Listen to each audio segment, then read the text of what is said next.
Hinamak na manugang. Kabanata 466.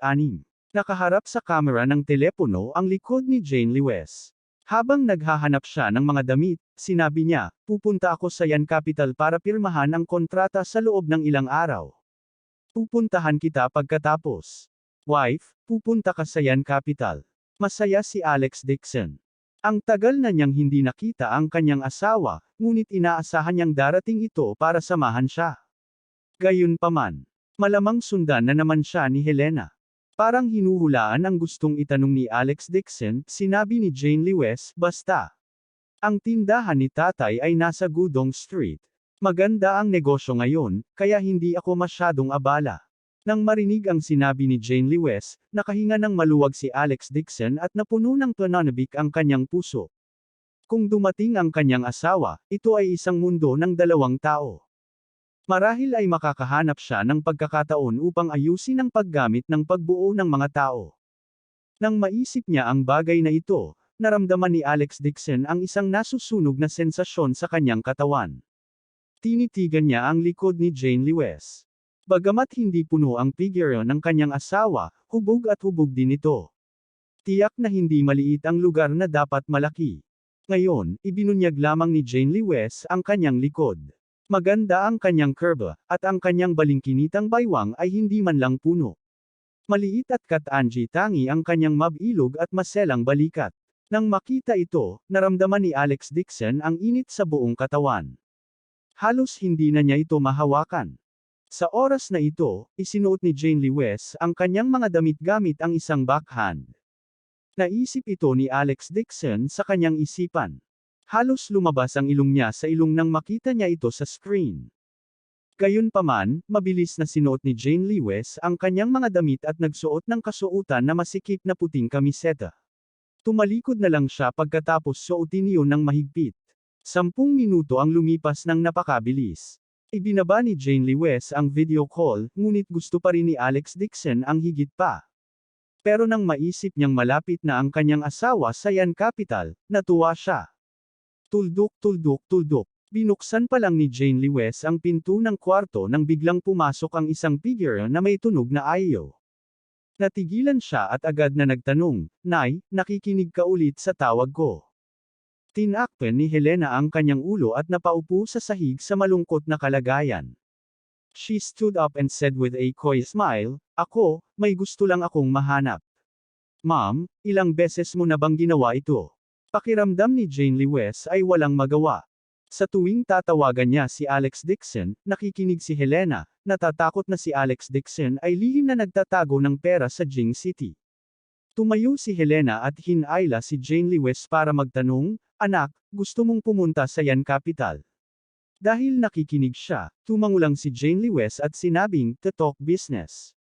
Nang matapos siyang magsalita ay dali-daling ibinuka ni Helena ang kanyang bibig at sinabing, Sasamahan din kita. Nanay.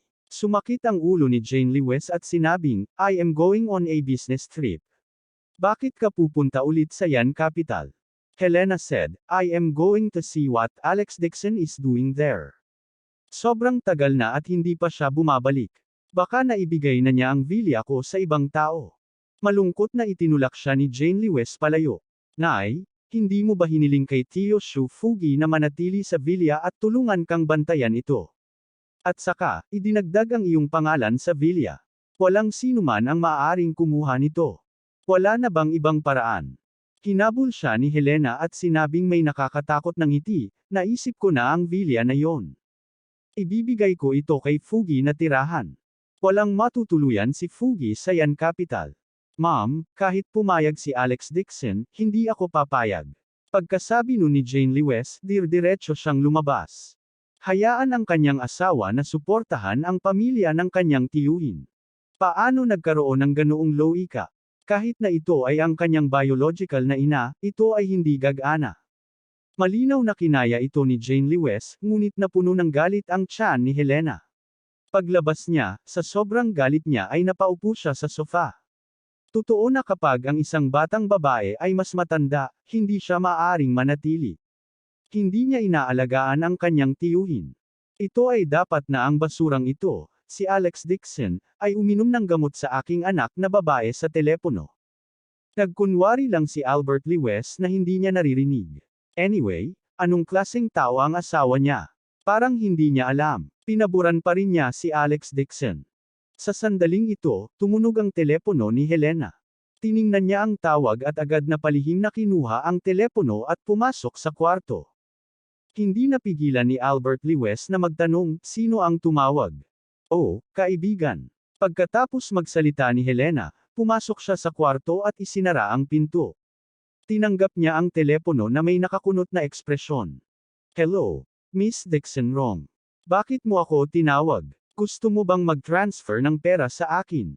Umiti si Dixon Wrong at sinabing, Tita Shu, matagal na kitang hindi nakikita. Kaya naman tumawag ako para batiin ka. Masyado kang magalang. May peking ngiti sa mukha si Helena habang nakatingin kay Dixon Wrong na binibigyan siya ng pera. Noong nakaraan, sinunod niya ang kahilingan ni Dixon Wrong at inilagay ang gamot sa tasa ni Alex Dixon. Bagamat hindi nagtagumpay ang plano sa droga, binigyan pa rin siya ni Dixon Wrong ng 5 milyon. Masaya siya na masayang nakangiti si Helena. Noong araw na iyon, inilagay niya ang pera sa likod ng kanyang pamilya at ipinadala ito sa account ni Shu Fugi. Umiti si Dixon Wrong at nakipag-chat saglit. Bigla niyang iniba ang usapan at sinabing, nga pala, Tita Shu, hindi ka ba nag-aalala kay Alex Dixon sa Jinling? Nang banggitin ang Alex Dixon, agad na nalungkot si Helena at mabilis na sinabi, bakit hindi ka nag-aalala? Ano ang ginagawa niya doon? Wala akong alam. Si Dixon Wrong ay nagkunwaring ngumiti ng hindi sinasadya at sinabing, may alam akong balita tungkol sa iyong manugang. Pagkaalis ninyo, nag-recruit ng kanyang opisina ng isa pang babaeng sekretarya. Napakaganda niya. Ano? Nag-recruit siya ng babaeng secretary. Nagalit agad si Helena nang marinig iyon. Ang dumb trash na ito, he actually dares to be so perverted. Tita Shu, wala akong sinabi. Nagmamadaling tumingin si Dixon Wrong sa namamagitan at sinabing, ngunit ang babaeng sekretarya na ito ay talagang medyo mapanlin lang.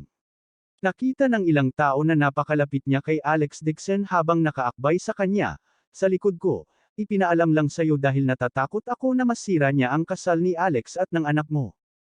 Salamat sa paalala ni Miss Dixon Wrong. Labis ang pasasalamat ni Helena at kinagat ang kanyang mga ngipin kay Alex Dixon. Nakita ni Dixon Wrong na nakamit niya ang kanyang layunin sa 2 beses na tumawa ng peking tawa bago sinabing, sige, hindi ko nasasabihin. Kamakailan lang, kumita ng malaking pera ang kumpanya ni Alex at mayroon pa siyang mga bahagi ng kumpanya sa kanya, mga kamay hindi ko alam kung gaano kalaki ang pera niya sa bulsa niya. Pagkasabi noon ay ibinaba ni Dixon Wrong ang telepono. Pero galit na galit si Helena kaya naging berde ang mukha niya. Itong basura. Talagang mayroon pa siyang mga bahagi ng kumpanya sa kanyang mga kamay at talagang hindi sinasabi sa kanya.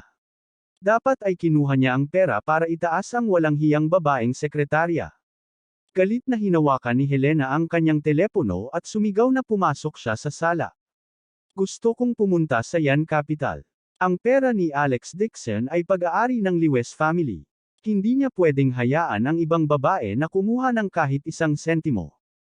Nabigla si Albert Lewis at mabilis na nagtanong, ano ang kinababaliwan mo? Hindi ka ba nagpunta sa Yan Capital kanina lang? Kung hindi ako pupunta ngayon, ang pera sa bahay ay maubos ng basurang ito. Sigaw ni Helena. Ayaw pumunta ni Albert Lewis sa Yan Capital dahil nasimulan na niya ang kanyang antigong negosyo at abala sa kanyang negosyo. Gayunpaman, si Helena ay parang kumakain ng bato, pinatibay ang kanyang puso. Nagpasya na siyang humanap ng pagkakataong palihim na pumunta sa Yan Capital at tingnan kung ano ang ginagawa ni Alex Dixon. Hindi alam ni Alex Dixon na darating si Helena. Nakalubog pa rin siya sa paghihintay sa pagdating ng asawa sa Yan Capital. Masaya silang dalawa na tumatawid sa mundo ng isa't isa. Kinaumagahan, sumugod siya sa kumpanya at nagpaplanong pabilisin ang kanyang trabaho. Gusto niyang hintayin ang kanyang asawa na dumating at magpahinga ng ilang araw. Nang pumunta si Alex Dixon sa pasukan ng kumpanya, nakita niya ang isang malaking grupo ng mga tao na nakapalibot sa pasukan. Mayroon ding ilang mga sasakyan na nagpapatupad ng batas. Dumilim ang mukha niya habang humahakbang pasulong. Anong nangyari? Nakita siya ni Ding Yu at agad na nag-aalalang naglakad. President Dixon, dumating ka na sa wakas. Dumating lang ang kanilang sasakyan ng Law Enforcement Bureau at sinabing gusto nilang i-seal up ang kumpanya natin. Kabanata 467. Tumangala si Alex Dixon at nakita ang isang matabang lalaki sa gitna ng grupo ng mga alagad ng batas. Inutusan niya ang mga tauhan na magtrabaho. Agad siyang naglakad pasulong at biglang nagtanong, ano ang nangyayari? Tumingon ang matabang lalaki at mayabang na tumingin kay Alex Dixon. Tanong niya, may nag-report na nagbibenta ng kumpanya mo ng pekeng gamot. Ngayon, arestado ang kumpanya mo. Natigilan si Alex Dixon at agad na nagpaliwanag, hindi ba lumabas ang katotohanan tungkol sa pekeng gamot? It's someone from the Bai family's Civil and Military Academy. Bago pa man siya matapos magsalita, walang pakundangan na sumabad ang mataba. Ikaw ba, o ako, ang kapitan ng pagpapatupad ng batas ng Medical Inspection Department? Bakit hindi ka maging pinuno ng departamento? Sa gitna ng kaguluhan, isang dosenang miyembro ng law enforcement team ang lumabas sa bulwagan na may bitbit na 17 o 8 kahon ng gamot. Walang tiyag ang iwinagayway ni Fatty ang kanyang kamay, inumin mo ang lahat ng gamot at dalhin ito sa kaukulang departamento para sa inspection. Nagdilim ang mukha ni Alex Dixon nang makitang magdadala sila ng napakaraming gamot sa van. Humakbang siya para pigilan sila. Kahit gusto natin i-test, hindi naman natin kailangang alisin lahat ng gamot, diba? Galit na galit ang taong grasa at akmang pag-alitan sila. Biglang tumakbo ang isang itim na Mercedes-Benz at huminto sa tabi nito. Magalang na binuksan ng driver ang pinto ng kotse at lumabas sa kotse ang isang matipunong lalaking nasa katanghaliang gulang na nakasuot ng mamahaling Versace suit na nakataas ang ulo. Nang makita ni Alex Dixon ang taong ito, agad na lumiit ang kanyang mga mata. Ikaw, ang nasa katanghaliang gulang na lalaki na lumabas ng kotse ay nakakagulat na ang punong guro ng Bai Wenwu Academy, si Li Chenggang. Sa huling pagkakataon na inimbitahan siya ni Li Chenggang na makipagtulungan, tinanggihan siya ni Alex Dixon sa lugar. Hindi pinansin ni Li Chenggang si Alex Dixon at nilagpasan siya.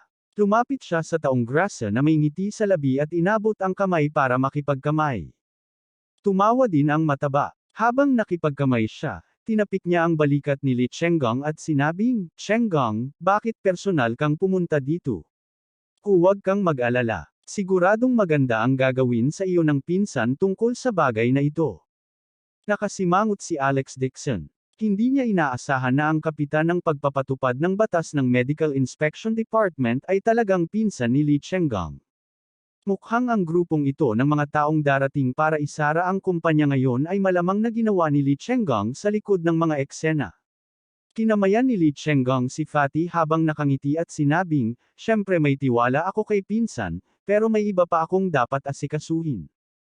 Pagkasabi noon ay tumalikod siya at nagsalita ng ilang salita sa isang lalaking nakasot sa likod niya. Agad na tumango ang lalaking nakasot, inayos ang kanyang salamin na may gintong rim, at humakbang pasulong upang magtanong. Sino sa inyo ang namamahala sa joint ventures? Stand out.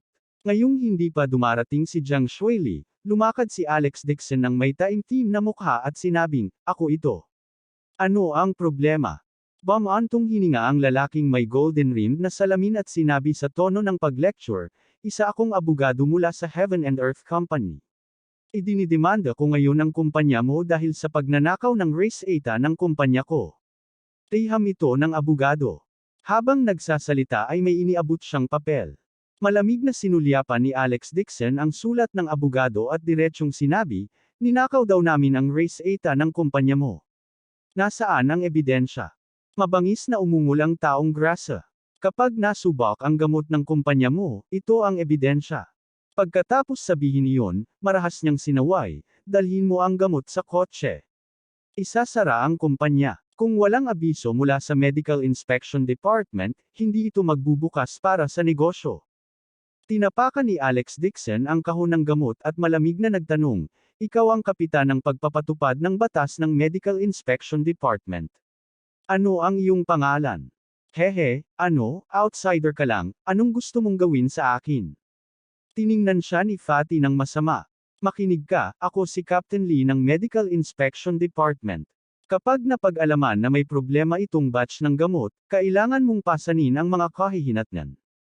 Umisi si Alex Dixon, mariing tinapakan ang kahon ng gamot at hindi binibitaw ang kanyang mga paa. Ang kasalukuyang sitwasyon ay malinaw na ang punong guro ng Civil and Martial Arts Academy, si Li Chenggong, ay nagdusa ng isang pagkawala at humingi ng paghihiganti mula sa kanyang pinsan, si Kapitan Lee. Ang dalawang taong ito ay parang ahas at daga sa isang pugad. Kung talagang inilipat nila ang batch ng gamot na ito para ma-inspection, malamang na gumawa sila ng isang paglipat sa likod ng mga eksena at magdagdag ng ibang gamit sa gamot upang isama ang kumpanya.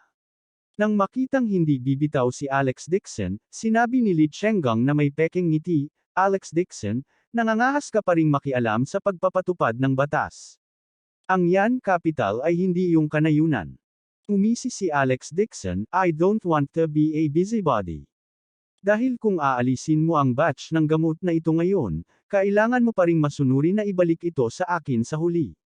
Lumuhad ka at humingi ng awa sa ilalim ng aking mga paa.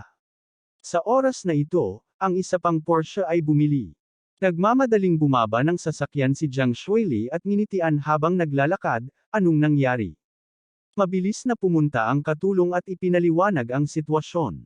Oh, Chief Lee. Malamig na sinulyapan ni Jiang Shuili ang mataba at sinabing, si Director Wang ng iyong Medical Inspection Department ay isang kilalang panauhin ng Jiang family. Ikaw ay subordinate ni Director Wang, tama ba? Pinayagan kanyang ISIL ang kumpanya ng Jiang family. Tumawa ang taong grasa at walang takot na sinabi, Miss Jiang, huwag mong gamitin si Direk Wang para i-pressure ako. Ikaw, bilang miyembro ng Jiang family, ay hindi kwalipikadong makialam sa paggamit ng pagsasara ng kumpanya.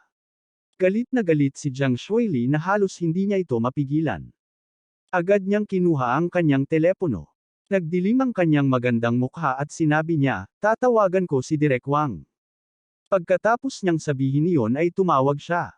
Nagsalita siya ng ilang salita sa telepono, ibinaba ang kanyang telepono, at malamig na sinabi, Chief Lee, sinabi ni Chief Wang sa telepono na hindi niya alam ang tungkol dito. Hiniling niya sa iyo na kunin ang kanyang mga tauhan at umalis kaagad.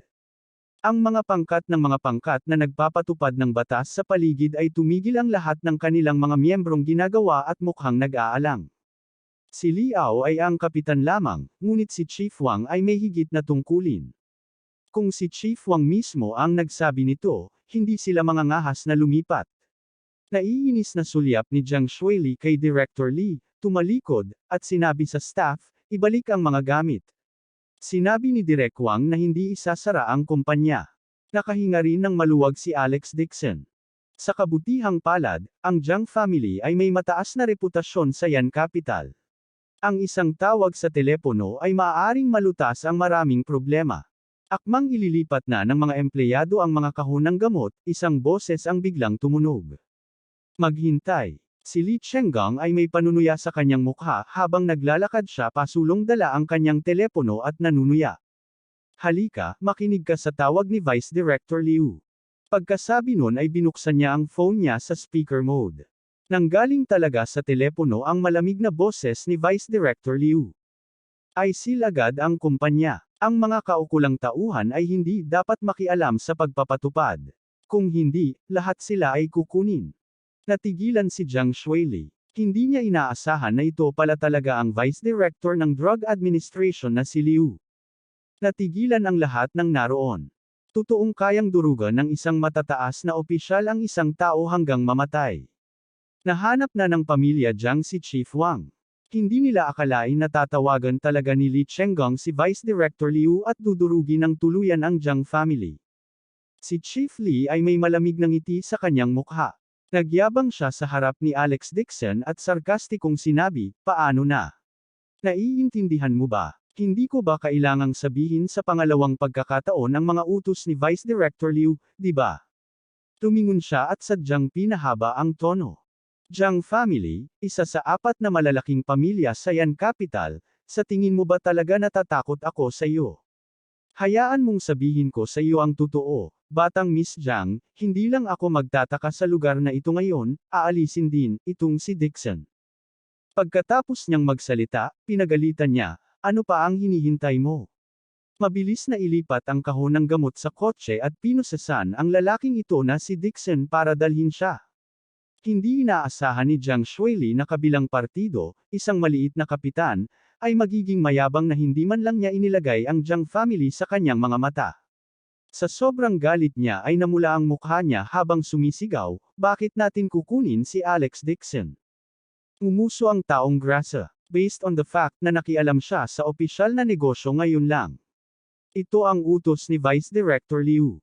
Pagkatapos sabihin niyon, personal niyang inilabas ang isang pares ng posas at buong pagmamalaking lumakad papunta sa gilid ni Alex Dixon. Sa tunog ng katsa, nakaposas ang mga posas. Si Li Chenggang, na nakatayo sa tabi niya, ay may nakakatakot na ngiti sa kanyang mukha. Tumagilid siya at ngumisi sa mahinang boses. Alex Dixon, errant UF asterisk king arrogant. Sa likod mo. Wala bang tao sa likod mo? Pagdating natin sa station, lalaruin kita ng dahan-dahan. I'll play you to death. Nakaposas ang mga kamay ni Alex Dixon, ngunit kalmado ang ekspresyon nito. Itinaas niya ang kanyang ulo at tinitigan si Li Chenggang na may mahinang ngiti. Don't say it too early. Hindi naman tiyak kung sino ang gaganap kung sino. In short, ang paglalaroan ng kamatayan sa huli ay tiyak na ikaw. Pagkatapos sabihin niyon, lumingon si Alex Dixon para tingnan si Jiang Shuili at sinabing, tulungan mo akong tumawag. Ang numero ay, umisi ang mataba, ano ba, may gusto ka pang mahanap? Bahala na, walang kwenta kahit hilingin mo sa emperador na pumunta. Posasan mo siya at isakay sa kotse. Kabanata 468.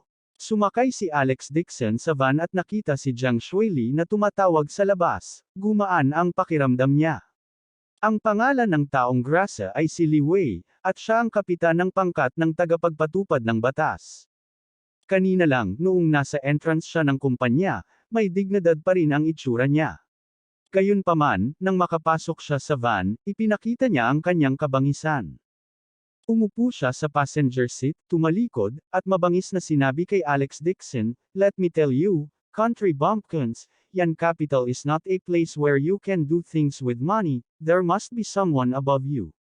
Napakawalang hiyang mo, kalabanan mo ang aking pinsan, kahit na lumuhad ka at tawagin siyang ama, kailangan mo pa ring gawin ito. Napangiti ng mahina si Alex Dixon at hindi umimik. Nang makita ng matabang lalaki na kakasabi lang ni Alex Dixon ng masasakit na salita, at siya ay tahimik na parang manok, agad siyang nasiyahan sa sarili. Ang batang ito ay isang tigre ng papel lamang. Pagkaposas, masunurin pa rin siya sa harap ni Kapitan Lee. Nagpasya siya na dadalhin niya si Alex Dixon sa interrogation room mamaya at bibigyan siya ng isang mahusay na palo upang ipakita ang kanyang lakas. Siguradong magpapasakop si Dixon na ito sa kanya at luluhod para humingi ng awa. Sa pasukan ng kumpanya, natapos ni Jiang Shuili ang pagtawag sa telepono at sinabi sa kanya ang nangyari ngayon. Isang pangungusap lang ang sinagot ng nasa kabilang side ng telepono, got it, at ibinaba ang telepono. Ang puso ni Jiang Shuili ay nag-aapoy sa pagkabalisa. Hindi niya alam kung para kanino ang numerong ibinigay ni Alex Dixon. Ngunit kung titingnan ang reaksyon sa kabilang panig ng telepono, ito ay talagang kalmado. Parang wala man lang itong kapangyarihan. Nagkagulo rin ang mga empleyado ng kumpanya. Lahat sila ay nababalisa para kay Alex Dixon. Tanging ang kalbo at si Wang Kai ang mukhang walang pakialam. Ang kalbo ay kahit na may gloating na hitsura sa kanyang mukha. Tumawa pa siya ng malakas. Nagalit si Jiang Shuili nang makita niyang umaarte silang dalawa na parang walang nangyari. Naisip niya na kahit na ano, sila ang mga taong dinala ni Alex Dixon sa kumpanya. Hindi naman sila nag-alala. Galit na tanong niya, naaresto si President Dixon. Bakit tumatawa ka pa? Natigilan ang kalbo. Nagmamadali siyang yumuko at ngumiti ng paumanhin. President Jiang, ito. Hindi tayo kailangang mag-alala ni President Dixon. Anyway, malapit nang mamatay si Kapitan Lee. Nakangitiling sinabi ni Wang Kai, President Jiang, huwag kang mag-alala kay Vice President Dixon, naglakas loob akong garantiya na kung maglakas loob si Kapitan Lee na gumawa ng anuman kay Vice President Dixon, natatakot ako na bago niya gawin ang anumang bagay, gagawin niya ang lahat, kailangang lumuhad sa lupa at tawagin si Master Dixon Lolo. Si Jiang Shuili ay labis na nagalit sa 2 taong ito. She gritted her teeth and said, "To think na ni-recruit ka ni Alex Dixon." Talagang mali ang paghusga niya sa tao. Pagkatapos niyang magsalita, galit siyang tumalikod at bumalik sa kanyang opisina para tawagan ang kanyang ama, si Jiang Wei. Pinlano niyang hiling sa kanyang ama na gamitin ang mga koneksyon ng pamilya Jiang para iligtas si Alex Dixon. Sa likuran niya, gustong tumakbo ng kalbo pasulong at magpaliwanag sa kanya, ngunit pinigilan siya ni Wang Kai. Dahil ang kakayahan ni Alex Dixon ay isang bagay na sinabi niya sa kanilang dalawa na ilihim. Not to mention Captain Lee, kahit dumating ang 10 vice director na si Liu, hindi sila ilalagay ni Master Dixon sa kanyang mga mata. Ano pa? Hindi kayang harapin ito ng isang kidlat ng langit. Hindi na kailangan pang igalaw ni Master Dixon ang kanyang mga kamay. Isang hininga lang ng hangin ay sapat na upang durugan si Kapitan Lee hanggang sa mamatay at maging sanhi ng pagkuskus nito sa lupa. Sinabi ni Wang Kai, "Matandang Guang, tayo. Dapat ba nating sundan siya at tulungan siyang kunin ang bangkay upang hindi marumihan ang kamay ni Master Dixon? Kolektahin ang anong bangkay?" Walang pakialam na sinasabi ng kalbong lalaki, ang lalaking may apelyidong Lee ay nanliligaw sa kamatayan. Si Master Dixon ay tumama ng kidlat, at ang lalaking may apelyidong Lee ay naiwan sa wala. Umihip ang hangin at nagwasak sa kanya. Pupunta tayo mamaya at tutulong sa paglilinis. Nagmaneho ang van at hindi nagtagal ay nakarating sa labas ng Yan Capital. Napalingon si Alex Dixon at tumingin sa labas ng bintana. Napag-alaman niyang ang van ay hindi patungo sa Law Enforcement Bureau, ngunit sa isang malaking patio. Sa plaque sa pasukan ng courtyard, may ilang malalaking salita na nakasulat dito, ang opisina ng pagpapatala ng Bai Wenwu Academy. Alam niya na kung alam niyang may malisyosong intensyon si Li Wei sa kanya, hindi na niya ito dadalhin sa formal interrogation room. Nakita ni Li Wei ang ekspresyon ni Alex Dixon mula sa rearview mirror at napangisi sa kanyang puso. "Idiot, cool ka pa rin kumilos. Bubugbugin kita hanggang lumuhad ka at magmamakaawa mamaya." Nang dumating siya upang isara ang kumpanya, talagang hindi siya nakatanggap ng opisyal na utos mula sa Medical Inspection Department. Si Li Chenggang ang nag-ayos ng relasyon ni Vice Director Liu sa kanya. Bilang karagdagan, ang kanyang pinsan ay may kapangyarihan sa kanyang mga kamay, kaya nagdala siya ng ilang mga tao sa kanya ng pribado. Huminto ang van sa open space sa entrance ng building. May dalawang hanay ng matataas at matitibay na bodyguard na nakatayo sa entrance. Lahat sila ay mga estudyante ng martial arts school. Nang makita nila ang van ay agad nilang tinanggap ito. Tumalon si Li Wei mula sa van at walang galang na nag-utos, "Ibaba mo ang may apelyidong Dixon."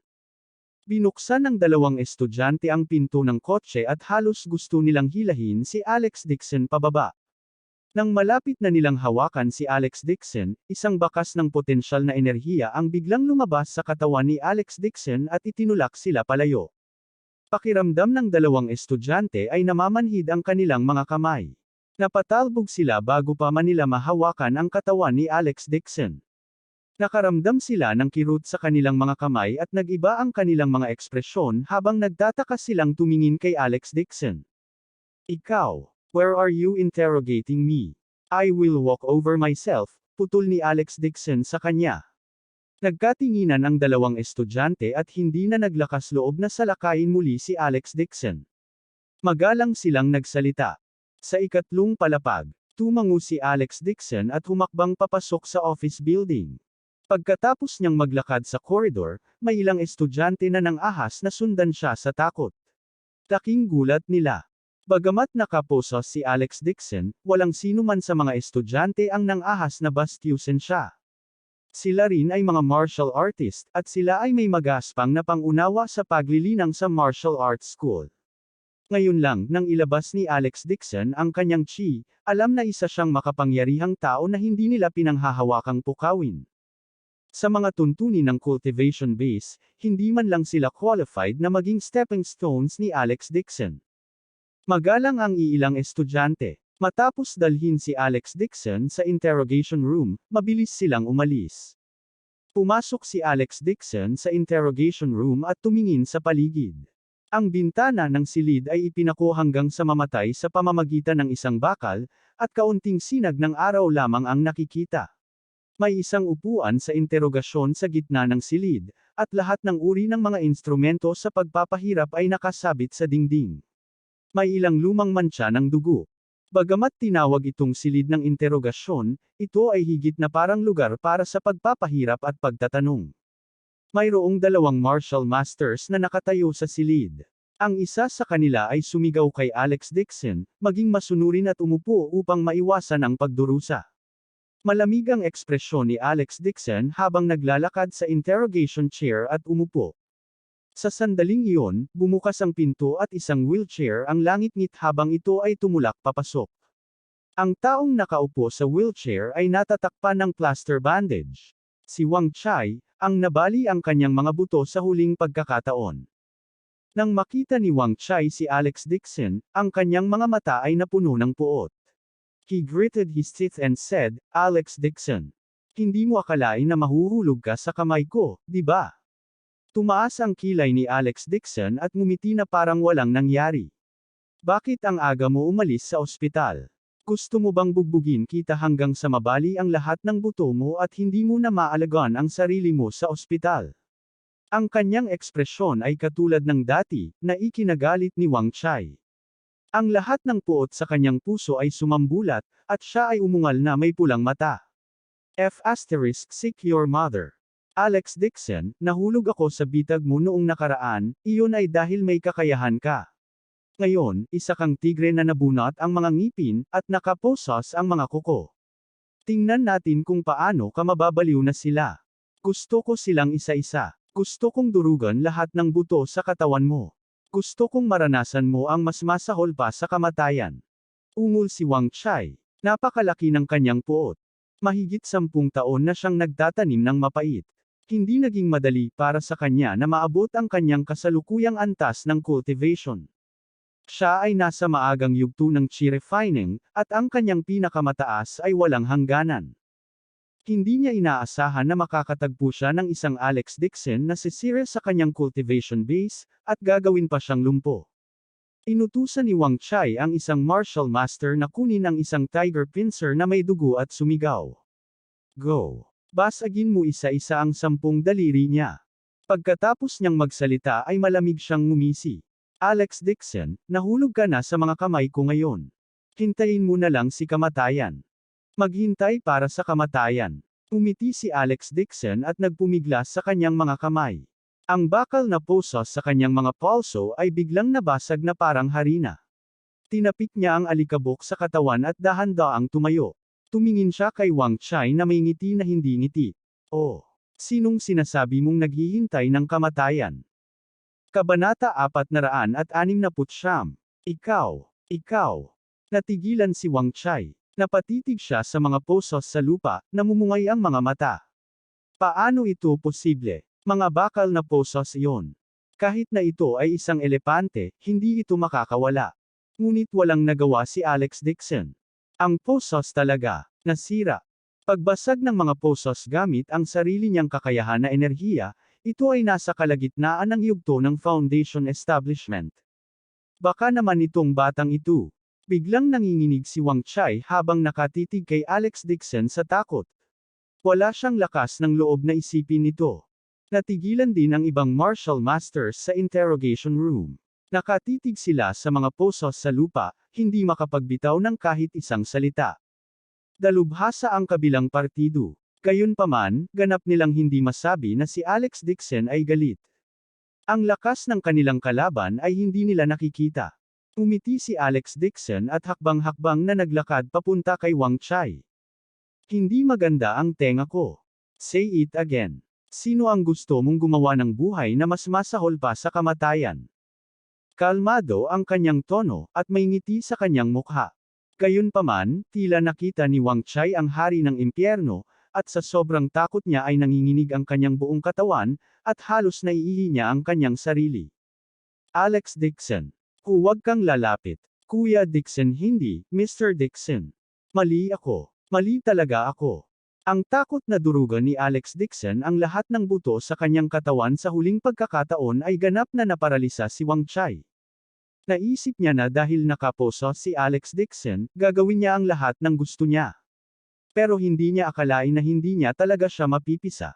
Bumalik din sa katinuan ang mga martial masters at alam nilang masyadong malakas ang kabilang partido. Agad silang tumalikod at gustong tumakbo palabas ng interrogation room. Lahat sila ay nasa kalagitnaan ng yugto ng chi refining cultivator. Mabilis siyang kumilos at sa isang iglap ay nakarating siya sa pintuan. Gayunpaman, sa sandaling iyon, isang malakas na bagzo ng hangin ang biglang bumangon mula sa lupa at binasag sila sa dingding. Mula sa likuran ang malamig na boses ni Alex Dixon. Nandito na tayo, bakit ka nagmamadaling umalis? Nabaligtad din ang wheelchair ni Wang Chai. Bumagsak siya sa lupa at napabuntong hininga sa sakit. Ngunit ang ikinatakot niya ay hindi sakit. Si Alex Dixon ang nasa harapan niya. Ang mga martial masters ay walang pakialam sa sakit. Nanginginig, bumangon sila at naglupasay sa lupa, hindi ng ahas na bumangon. Ito ay dahil ang aura ni Alex Dixon ay napakalakas. Sa harap niya, sila ay walang iba kundi mga langgam. Napatingin si Alex Dixon kay Wang Chai at nagutos, hilahin mo siya. May gusto akong itanong sa kanya. Isang sentence lang ang sinabi niya, pero umarte ang mga martial masters na parang nakatanggap ng utos. Hindi man lang sila naglakas loob na umutot. Agad silang nag-agawan upang hilain si Wang Chai at inilagay siya sa interrogation chair. Natakot si Wang Chai kaya namumula ang kanyang mukha. Tuloy-tuloy ang pag-aaway niya habang nakadikit ang mga ngipin. Dixon, Mr. Dixon, ikaw. Ano ang gusto mong itanong? Hindi sumagot si Alex Dixon. Nilainggan niya ang kanyang ulo at sinulyapan ang isang martial master sa tabi niya. Nakaramdam ng matinding pressure ang martial master nang dumaan ang tingin nito sa kanya. Halos lumuhad siya. Nagmamadali siyang naglipat ng stool at yumuko sa likod ni Alex Dixon habang nagsasalita. Mr. Dixon, please take a seat. Pinahit ni Alex Dixon ang ulo at naupo sa upuan na naka-cross legs. Tila nalaman ng maraming practitioner ang tungkol sa pagtatalaga na chi sa iba't ibang bahagi ng bansa. Sinimulan na rin nilang gamitin ang pagtatayo na chi upang linangin ang malaki. Ang ilang martial masters na ito mula sa Bai Family's Civil and Martial Arts Academy ay cultivator din, at lahat sila ay pumasok na sa chi condensation stage. Kaya naman, hindi na niya kailangang itago ito, at direkta niyang inilabas ang isang bahagi ng aura sa loob ng kanyang katawan. Mahinang tanong ni Alex Dixon, sa huling pagkakataon na pumunta ka sa National Clinic para maghanap ng gulo, utos ba ni Li Chenggang? Sa harap ng kanyang napakalaking pressure, paanong hindi maglakas loob na sumagot si Wang Chai? Tumango siya na puno ng malamig na pawis ang ulo. Ito ay, kay Li Courtyard ito. Hindi, utos ni Li Chenggang. Tungkol din sa pekeng gamot. Pag-uulat kay Mr. Dixon, lahat ng ito ay ideya ni Li Chenggang. Si Wang Chai ay natakot sa kanyang talino at hindi nang ahas na itago ang isang salita. Si Li Chenggang ay ang legal na kinatawan ng Heaven and Earth Pharmaceuticals. Sinabi niya na sa pamamagitan lamang ng pagsira sa iyong kumpanya ay maibibenta mo ang mga gamot sa mataas na presyo. Tumango si Alex Dixon at muling nagtanong, saan nanggaling ang mga gamot ng kumpanya mo? Si Chenggang Li ang nasuhulan sa mga tao mula sa joint ventures at nagsagawa ng Race Eta. Gayunpaman, si Li Chenggang ay may kasama ring babae sa likod niya. Kung sino iyon, wala akong karapatang malaman.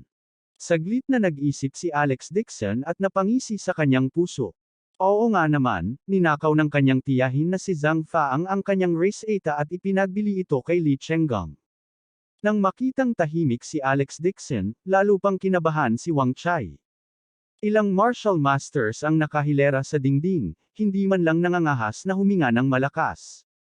Biglang napagtanto ng isa sa mga martial master na tumutulo ang tubig sa interrogation chair. Takot na takot si Wang Chai kaya nawalan siya ng kontrol sa sarili. Noong una ay binalak niyang tanungin si Alex Dixon, ngunit ngayon ay nagbago ang kanyang pagkakakilanlan. Sa sobrang takot ni Wang Chai ay kailangan niyang umihi. Hindi na niya napigilan ang takot at nagsimulang umiyak. Mr. Dixon, I am just a small fry. Ang dami ko lang alam. Please spare my life, Mr. Dixon. Hinding-hindi nakita igagagalang. Siya ay natatakpan ng plaster at hindi makakagawa. Umupo siya sa interrogation chair at patuloy na yumuko kay Alex Dixon. Ngayon lang talaga niya naintindihan ang sarili niyang lakas. Dinurog ni Alex Dixon ang kanyang mga buto dahil nagpakita siya ng awa. Kung hindi, sa kanyang lakas, hindi na niya kailangang umatake kung gusto niyang patayin si Alex Dixon. Magwala. Malamig na naglabas ng salita si Alex Dixon. Sa mga mata niya, lahat ng nandito ay nasa ilalim niya.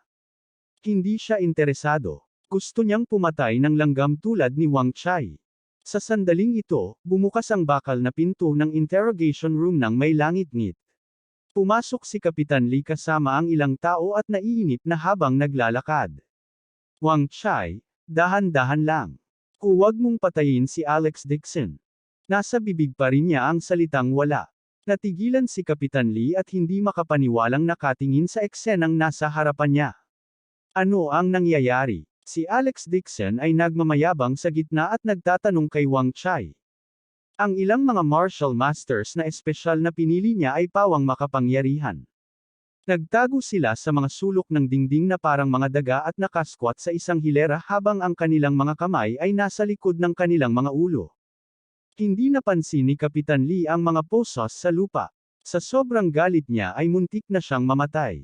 Mahigpit niyang sinaway, isang bangkos ng basura. Pagkatapos sumigaw, tinuro niya ang ilong ni Alex Dixon. Sa tingin mo ba hindi ako maglalakas loob na hawakan ka dahil nasa likod mo ang Jiang family? Mayroon akong utos ni Vice Director Liu, at hindi ka mailigtas ng Jiang family. Matapos sumigaw si Commander Lee, galit niyang inutusan ang ilang lalaki sa likuran niya, linisin mo ang eksena, posasan ang lalaking ito na may apelyidong Dixon at ako mismo ang magtatanong sa kanya. Pagkasabi niyon ay isinaksak niya ang dokumento sa mga kamay ng katabi niyang katulong, saka kumuha ng isang pares ng mga daliri ng tigre at inilagay sa kanyang mga kamay na may masamang tingin sa kanyang mukha. Ang finger tiger na ito ay gawa sa hindi kinakalawang na asero, kaya hindi ito mag-iiwan ng maraming galos sa katawan ng tao. Gayunpaman, ang taong nataman ay sobrang sakit, at ang kanyang laman ay hindi bulok. Ang mga kalamnan sa loob ay nabasag sa bulak, ngunit ang balat ay hindi nasira. Ito ang ideya ni Chief Lee, na palihim na magdusa si Alex Dixon. Ang ilang mga alagad ng batas ay abala. Isinara nila ang mga kurtina at inayos ang maliwanag na lampara. Ang nakakasilaw na liwanag ay nakatutok sa mga mata ni Alex Dixon. Hindi nang ahas si Wang Chai na gumawa ng tunog. Gumapang siya at gumapang sa isang sulok at tumingkayad. Nais ng isang martial master na payuhan si Kapitan Lee na huwag hanapin ang kanyang sariling kamatayan, ngunit pagkatapos pag-isipan ito, hindi siya nang ahas na magsalita. Mas mainam na iwasan ang hindi organisasyong gulo. Kung naisip ni Alex Dixon mas mabuting iwasan ang mga hindi kumpletong gulo, sila ay parehong tao ni Kapitan Lee. Hinampas ni Commander Lee ang mesa at sumigaw, Alex Dixon, kung alam mo kung ano ang mabuti para sa iyo, maglagay lang ng handprint sa record ng pag-amin na ang joint ventures ay gumawa ng pekeng gamot, at mas kaunti ang iyong paghihirap. Kung hindi, mahirap kang maghirap mamaya. Umisi si Alex Dixon at sinabing, ibig mong sabihin gusto mong pilitin ang pag-amin. So what if I am? What can you do to me? Si Kapitan Lee ay hindi natakot sa kanya.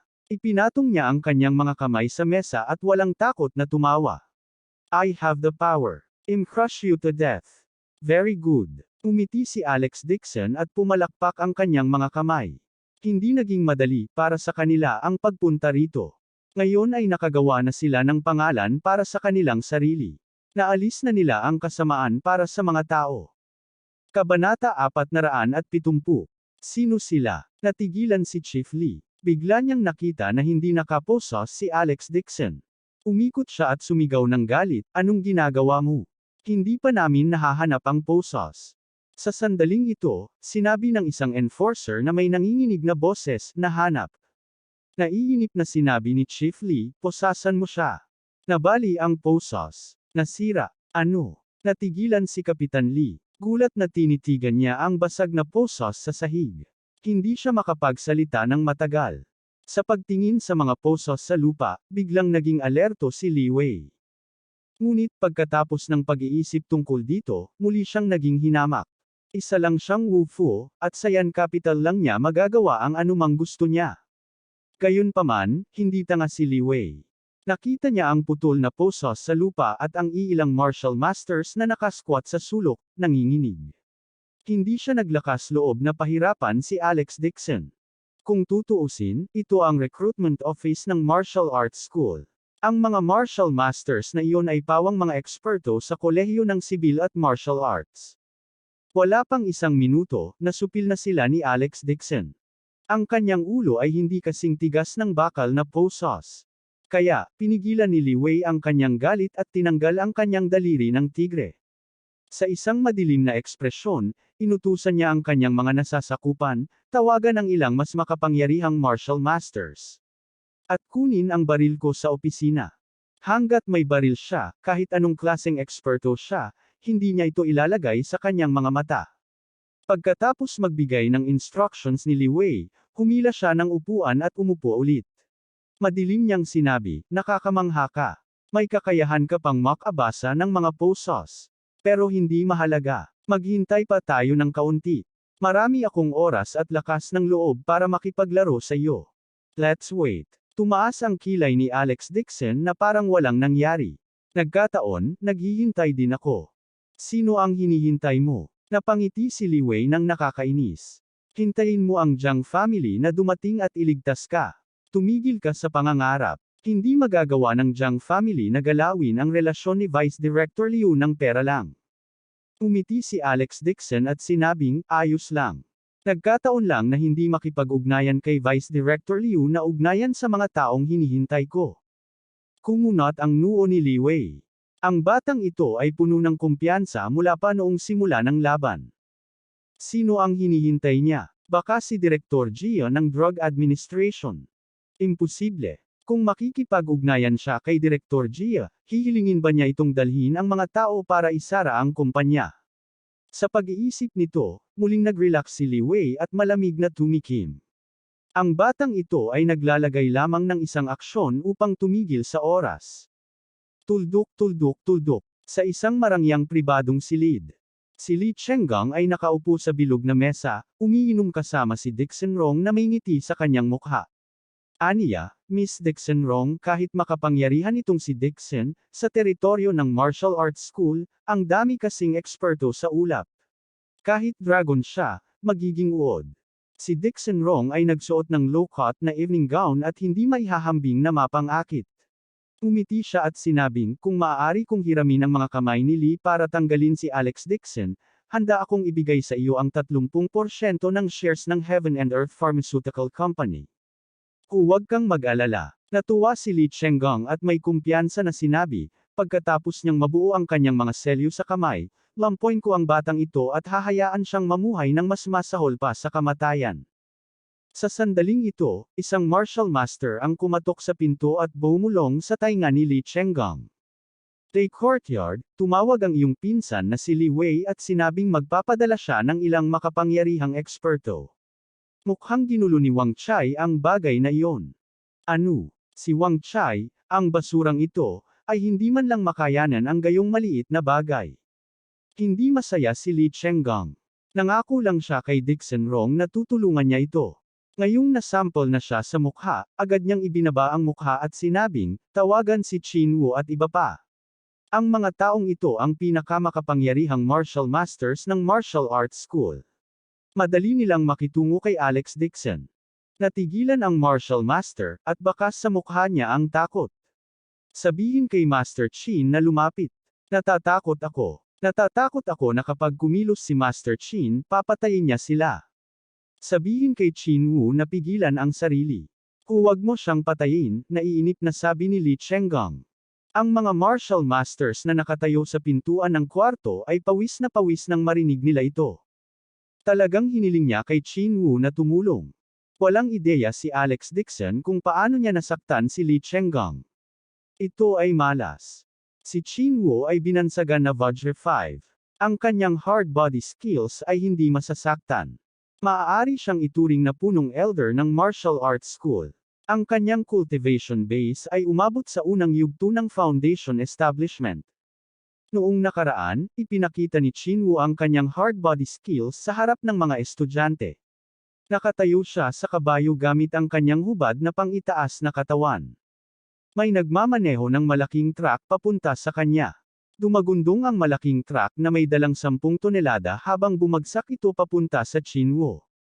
Takot na takot ang grupo ng mga freshmen ng martial arts school kaya namutla ang kanilang mukha. Gayunpaman, nang bumangga ang truck, nagkamot ng balat si Chinwo, at bumagsak ang harapan ng truck.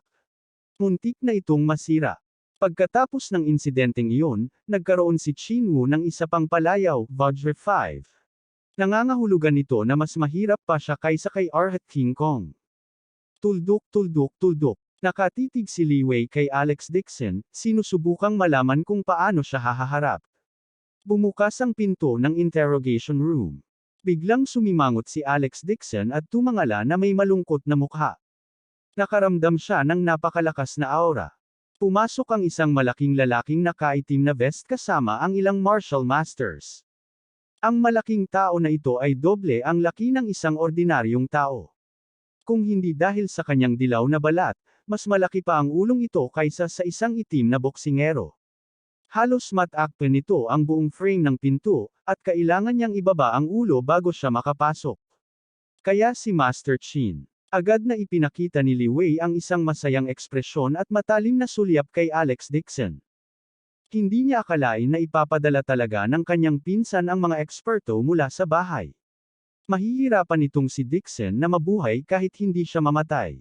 Nang makita nilang pumasok si Chinwo, ang mga martial masters na nakayuko sa sulok na nakahawak sa kanilang mga ulo ay agad na sumigaw na parang nakakita sila ng liwanag ng pag-asa. Godfather Chin, binugbog lang tayo ng batang ito. Bilisan mo na siyang putulin. Damn it! Ngayong nandito na si Godfather Chin, siguradong patay na itong si Dixon. Maging si Wang Chai ay may mabangis na ngiti sa kanyang mukha. Alex Dixon, mas mabuting lumuhad ka at humingi ng awa sa ngayon. Maaari pa akong makaawa kay Senior Brother Chin na iwan ka ng buo na bangkay.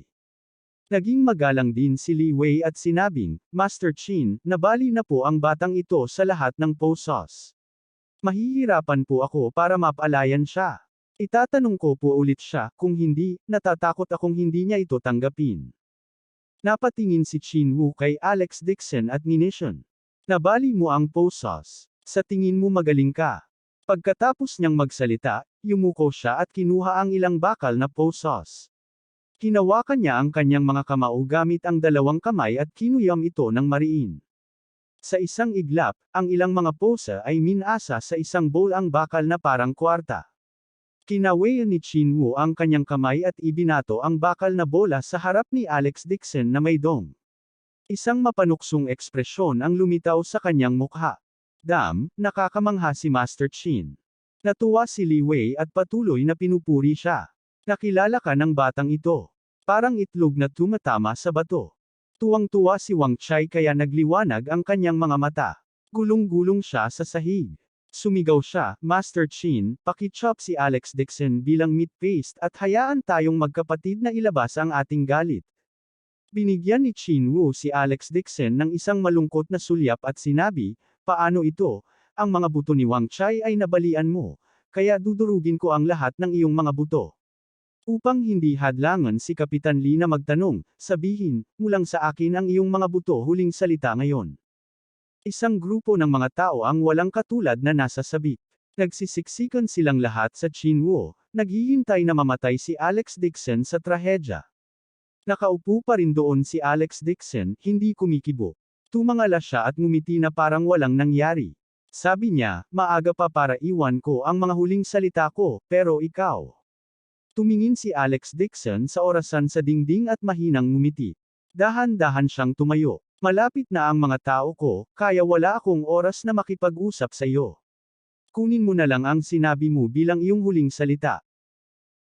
Abangan ang susunod na kabanata.